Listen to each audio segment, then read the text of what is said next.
कशाला आला तू? अजूनही तुला कळलं नाही?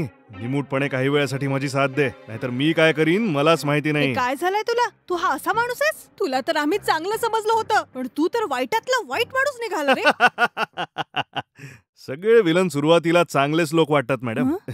तुला माहितीये, पहिल्यांदा तुला पाहून माझ्या काळजाचे ठोके वाढले होते. तेव्हाच विचार केला तुला मिळवूनच राहील. अंगात आलीये का तुझ्या? तुला माहिती नाही मी काय करू शकते. थांब, मी आता पोलिसांना फोन करते. आता बघतो कसा फोन करते. फटाफट घरात जेही दागिने पैसे आहेत माझ्या हवाली कर, नाहीतर तुझ्या तारुण्याचा आनंद घेऊन तुला जिवंत पुरीन. मी तो व्यक्ती आहे जो बोलतो तो करून दाखवतो. माझं म्हणणं जर ऐकलं नाहीस तर उगाच तुझा मृत्यू होईल. कळलं की नाही? तुझं सगळं सौंदर्य तुझ्या मृत्यूनंतर चाललं जाईल. हे बघ, माझं म्हणणं ऐक. तू जेही काही करतोय ते चुकीचं करतोयस तू. तुला माहितीये, एका एजंट थ्रू माझ्या नवऱ्याने तुला इथे बोलवलंय. तुझ्या या वागण्यामुळे तुझ्या एजंटचंच नाव खराब होणार आहे. माझा नवरा म्हणत होता की तुझ्यापासून सांभाळून राहा, आणि मी त्यांना म्हटलं की तू तसा माणूस नाही, तू चांगला माणूस आहे, आणि तू माझ्यासोबत असा वाईट वागतोयस. तुला चांगला माणूस समजून तुला बिर्याणी खाऊ घातली, विसरलास का? काय बोललीस? बिर्याणी? तुम्हाला बिर्याणी काय खाऊ घातलीस? याचा अर्थ असा नाही मी तुला काहीच करणार नाही. ही सुद्धा काय गोष्ट झाली? तू मला मोफत बिर्याणी खाऊ नाही घातलीस, तुझ्या घरी तुझं काम करायला आलो म्हणून खाऊ घातलीस. खूप दिवसांनंतर तुझ्यासारखी मुलगी मिळाली आहे खेळायला. आज माझ्या जाळ्यात तू पूर्णपणे अडकली आहेस. तुझ्या तारुण्याचा आनंद घेऊनच राहील मी. हे बघ, मी जे म्हणते ते नीट ऐक. तू जे करतोय चुकीचं करतोयस. तू जा इथनं, बरं होईल तेच. मी बाहेर जाण्यासाठी एवढे कष्ट घेऊन आत नाही आलोय. निमूटपणे जे मी म्हणतोय ते ऐक. कळलं की नाही?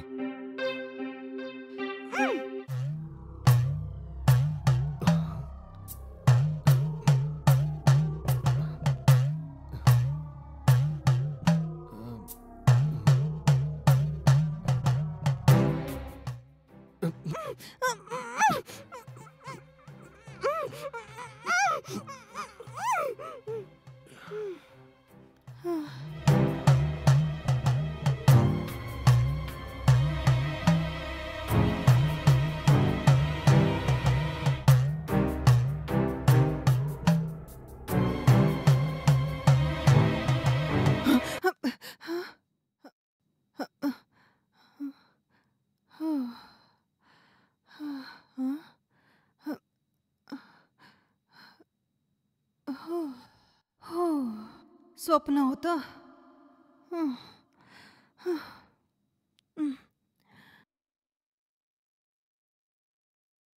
मॅडम. हा बोल गोपी, काय झालंय? मॅडम, मी आता जातो आणि उद्या येतो. या पेंटिंगच्या मटेरियलला इथेच ठेवून जातो. ठीक आहे. गोपी, काही महत्वाचं विचारू का मी तुला? बोला ना मॅडम. मी जेव्हा बेडरूम मध्ये झोपली होती, माझ्या दोनदा स्वप्नात तू आलास. असं झालं का? हे काय बोलताय मॅडम? तुमच्या स्वप्नात दोनदा मी आलो? तुम्हाला काय म्हणायचंय मला काहीच कळत नाही मॅडम. यांनी मला सकाळी सांगितलं की आज पेंटिंग करायला एक माणूस येणार आहे, त्याच्यापासून थोडं सांभाळून राहा. सारखं सारखं मला तेच सांगत होते ते, आणि ते यासाठी की येणाऱ्याच्या मनात काय असेल काही सांगता येत नाही. आणि मी घरी एकटीच आहे. घरून दागिने आणि पैसे चोरी जायला नको म्हणून ते म्हणत होते. ठीक आहे सोडा मॅडम.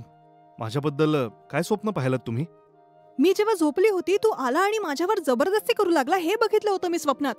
आणि दुसऱ्या स्वप्नात तुम्हाला बेशुद्ध होण्याचं औषध देऊन बेशुद्ध करून सगळे पैसे घेऊन गेला. माझं म्हणणं ऐका मॅडम. साहेबांनी तुम्हाला जेही सांगितलं अगदी खरं आहे मॅडम. मी जिथेही काम करण्यासाठी जातो सगळ्यांना असं वाटतं मी काही ना काही चोरी करून पळून जाईल. पण मला परक्याच्या धनावर अजिबात इंटरेस्ट नाही आहे मॅडम. अजून एक गोष्ट ऐकाल मॅडम. जर मी इथून कुठली गोष्ट चोरली जरी पोलीसवाले तसा पत्ता अगदी लवकरच लावतील. त्याचं कारण हे आहे की माझ्यासारखी लोक जेव्हा कामाला लागतात तर agent Aadhaar card, PAN card, voter ID सगळं आमच्याकडून घेऊन ठेवून देतात. कारण भविष्यात कोणालाही आमच्याकडून त्रास झाला तर त्याचं समाधान होऊ शकेल. तुम्ही खूप चांगले आहात म्हणून मोकळेपणाने माझ्याशी बोलू शकलात. पण असेही खूप लोक आहेत जे तोंडावर न बोलता सगळं मनात ठेवतात. अशा खूप लोकांना आपल्या आयुष्यात पाहिलं आहे मॅडम मी. हे माझ्याकरता नवीन नाही आहे मॅडम. बरं, तू आता जाऊन उद्या पुन्हा येशील ना? येईन ना मॅडम. आता एका दिवसात पूर्ण घराचं पेंटिंग करणं कठीण आहे ना मॅडम. आता मी उद्या सकाळी येईन मॅडम. हो, सकाळी लवकर ये.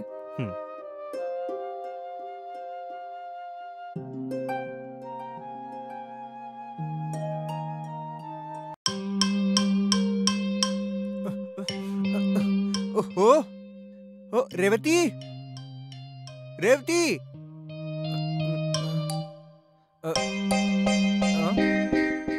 रेवती ओ काय झालं हो? इकडे एक फाईल ठेवली होती मी पाहिली का? मी नाही बघितली. व्हाईट पेपर पाहिलास का? नाही हो, मी काहीच नाही बघितलंय. असं आहे का? मग कुठे गेला असेल?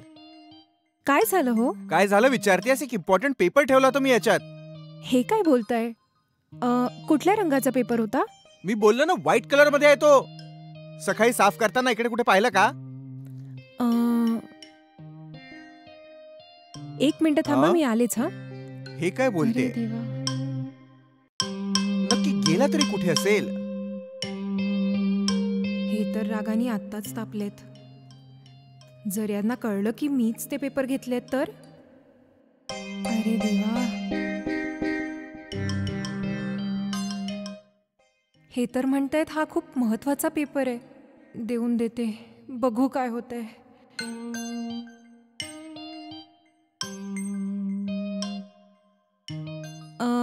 हा आहे का? हो हाच आहे. मला सांगा पेपर कुठून मिळाला?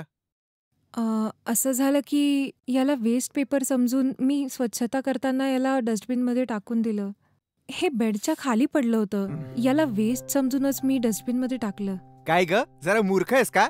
काही वेस्ट पेपर दिसला तर काय त्याला डस्टबिन मध्ये टाकशील का? त्यात काय लिहिलंय हे सगळं बघत नाही का?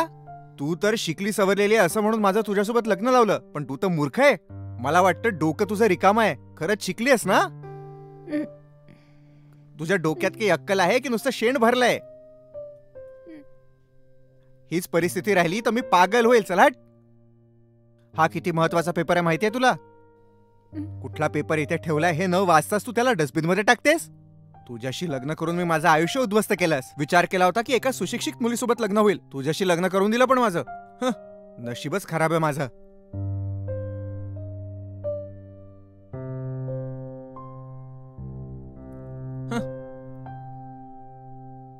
ओ हे कोण आहे तू? हाय सर, मी रेवतीचा मित्र आहे.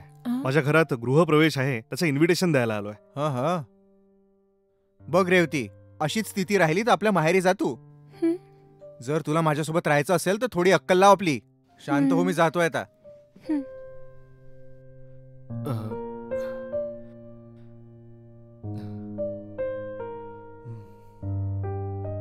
ते असेच आहेत. तू आत ये.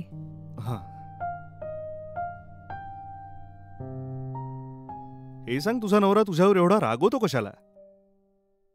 नुसते रागवतच नाहीत ते, चान्स मिळाला तर मला मारतातही. बघावं तेव्हा काही ना काही बोलत असतात. एवढं सहन करून मी इथे का राहते मलाच कळत नाही. माझ्याशी लग्न केलंय म्हणून सगळं सहन करत इथे थांबलीये. खरं बोलतेस तू? तू तर तुझ्या नवऱ्यासोबत खूप खुश आहे. तुझं व्हॉट्सअपचं स्टेटस पाहून तू खूप आनंदी आहे असं मी आणि आपले सगळे मित्र समजतात. पण इतक्या वर्षांपासून तू आम्हाला धोका देत होतीस ना? हा, मग काय. मला वाटतंय मी नरकात जगतेय. जर मला इथे त्रास होतोय हे कळलं तर माझे नातेवाईक आणि तुमच्यासारखे मित्र सगळ्यांना खूप त्रास होईल. म्हणून मी माझ्या व्हॉट्सअपच्या स्टेटसमध्ये स्वतःला खूप आनंदी दाखवते. काय करू, नशिबात लिहिलेलं कसं मिटणार? अशा प्रकारे रोज रोज टॉर्चर करणाऱ्या नवऱ्यासोबत तू कसं आयुष्य जगतेस? तू डायव्होर्स घेऊन वेगळं आयुष्य का नाही जगत? तू सुशिक्षित आहेस ना? त्याचं काय, लग्नाच्या वयाच्या 3 लहान बहिणी आहेत मला. यांच्याशी डिवोर्स घेऊन जर मी माझ्या घरी राहायला गेली तर त्यांच्याशी कोण लग्न करेल? माझे आईबाबा तिथे राहू देतील मला? म्हणूनच इथे जे काही होतंय ते मनातच ठेवते मी. हे काय बोलतेस तू? त्यांच्या आयुष्याचा विचार करून आपलं आयुष्य पणाला लावतेस तू? तू काहीही म्हण, तुझी ही अवस्था पाहून मला सहनच होत नाहीये. मी एक नवं घर बांधलंय. गृहप्रवेशाला तुला नक्की यायचंय.